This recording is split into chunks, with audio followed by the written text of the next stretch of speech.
Hi everyone, it's Lindsay Jenkins with Feel Free Traveling from California Adventure, Hollywood today. Right now I'm in Cars Land. You can see Flo's and Luigi's Leaning Tower of Tires.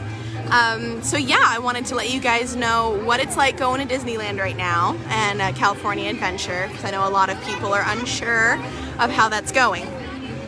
Pretty much masks are required within all indoor spaces. So indoor rides or places where you have to go indoors to then go on a ride, you have to have your masks on. Of course, any indoor dining. But other than that, your masks are not required. A lot of people here are not wearing their masks outside. If you choose to, you're obviously welcome to. Let's see. You are required to have park reservations for, you know, just the general park. So yesterday we went to Disneyland, and I'll talk a little bit more about that in a minute. But yeah, so we had to have our tickets, but then we also had to make a reservation for Disneyland Park. And today we made our reservation for California Adventure. And if you have park hopper passes, then what you need to do is you need to make the reservation for the park that you want to visit first.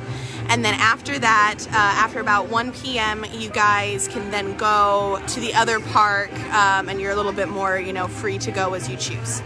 Something else that you need to have reservations for are a lot of the indoor dining. They want you to have a reservation for that. So today we have a reservation for the Lamplight Lounge over on Pixar Pier. If you guys do want to do any indoor dining, you need to make sure to get those reservations because those fill up fast. And the last thing you need a reservation for is if you look on the Disney app, there is something called virtual queues. And they have two newer experiences they are so popular that you have to join a virtual queue in order to be able to go on. You cannot just walk onto the ride. And you can't just join the line without proof of virtual queue. Those are the Rise of the Resistance over in Galaxy's Edge, the kind of Star Wars area, and the Web Slingers over in the New Avengers campus. Now, they only open these queues 2 times a day, 7 a.m. and 12 p.m. And at least Rise of the Resistance fills up very quickly. I went on at 7:15 and the virtual queue had already closed. So make sure you guys, if you guys want to experience those, set an alarm or something like that so that you can make sure you get in those virtual queues before they close. Let's see, what else?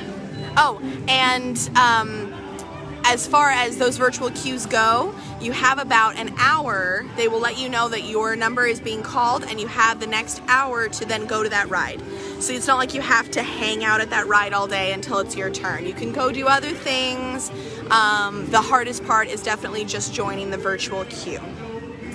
Having a smartphone is kind of a must to visit Disneyland. Those of you that don't have smartphones, I encourage you to invite someone along who has one, because joining the virtual queue, making reservations, those are all within the Disney app on a smartphone. So yeah, having a smartphone is really important right now. And something else that you can do, hold on guys, 1 second. I want to do this. Do you want to take him on the ride? Only 2 people can go on the ride anyway. So, all right. Have fun, sweetie. Sorry, that was my husband and son. They're going to go on one of the rides. Oh, go ahead, sweetie. Go ahead. Sorry about that. So yeah, virtual smartphones are kind of a must. And then as far as, you're my co-star for the student. Okay. Sorry, I was reading some comments. Something else that you can do on the Disney app is you can make orders for other restaurants. So the ones that you don't need a reservation to sit down in, you can order your food beforehand and then you don't have to wait in line. And that's pretty nice. So they've made a lot of changes. They've made a lot of upgrades to be able to make things, you know, a little more crowd friendly, keep the crowds down because of COVID, but that also means that usually the crowds are just a little bit smaller. Yesterday, we did not have to wait longer than 30 minutes for any ride, which has not always been the case. Sometimes we have had to wait, you know, 45 minutes, an hour and a half to get on a ride. And because they're keeping capacity down right now, oh look, there's Lightning McQueen. Let me see if I can get him in the shot. Let's see. Oh wait, am I facing the wrong direction? Yes, I am. There we go. There he is. There's Lightning McQueen. That's something else that's happening right now is they are doing parades, but they are much, much smaller parades. So like this right here, it's just Lightning McQueen. It's just Lightning McQueen. It's not this big old long parade. Hi, Lightning. And they do. And they do the parades much smaller, and they don't announce when they're gonna do them. So you kind of just have to get lucky and come across one. There are still characters, but they are distancing them. They have them up on balconies, or they have them behind a waist-high fence, so you can't like go and take your picture right next to them, but you can take them quite close. So they are still having characters. They are still having parades. It's very near the normal experience for Disney, which is really great. Some things I recommend, bring your own water bottle.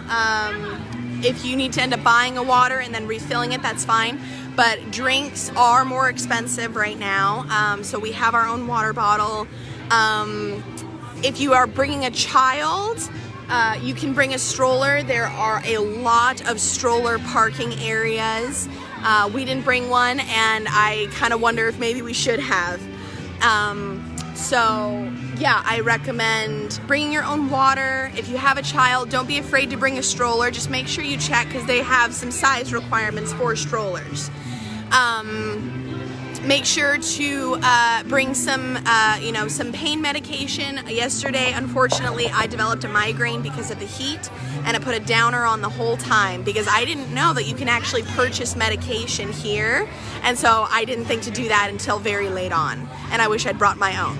So you bring your own, or if you guys do need to buy some Tylenol or some Advil, a lot of the merchandise stores, you can go in, ask them for some, they have them behind the counter, or if they don't have them, they can tell you which store does. And I wish I'd known that yesterday, because my migraine got way worse than it needed to because I just didn't know. And I'm a travel agent. Let's see what else. Yeah, make sure you bring masks. Make sure you bring like little Ziploc bags to protect your electronics if you're going to go on a water ride. Let's see. I think that's about it for now, guys. We're going to Disneyland again tomorrow, so I'll do a live from there as well. But yeah, it's a lot of fun. The wait lines are not that bad. They're under half an hour on everything we've been on so far. Oh, something else. If you do want to come to Disneyland, coming in the fall, where we came during the September, is great. The temperatures are a little bit lower. The crowds are a little bit less. Try and come first thing in the morning when the crowds are a little bit smaller and the wait times are shorter. And if there's rides that you want to go on that are the popular ones, then definitely do those first. We went immediately to the Tower of Terror, the Guardians of the Galaxy Tower of Terror. Our wait was less than 5 minutes. So yeah, come first thing in the morning, come during the week, come during the fall, and you guys will have smaller crowds, less wait times. Yeah, feel free to message me any questions. I'll come live again one more time tomorrow before we leave. Yeah, thanks so much.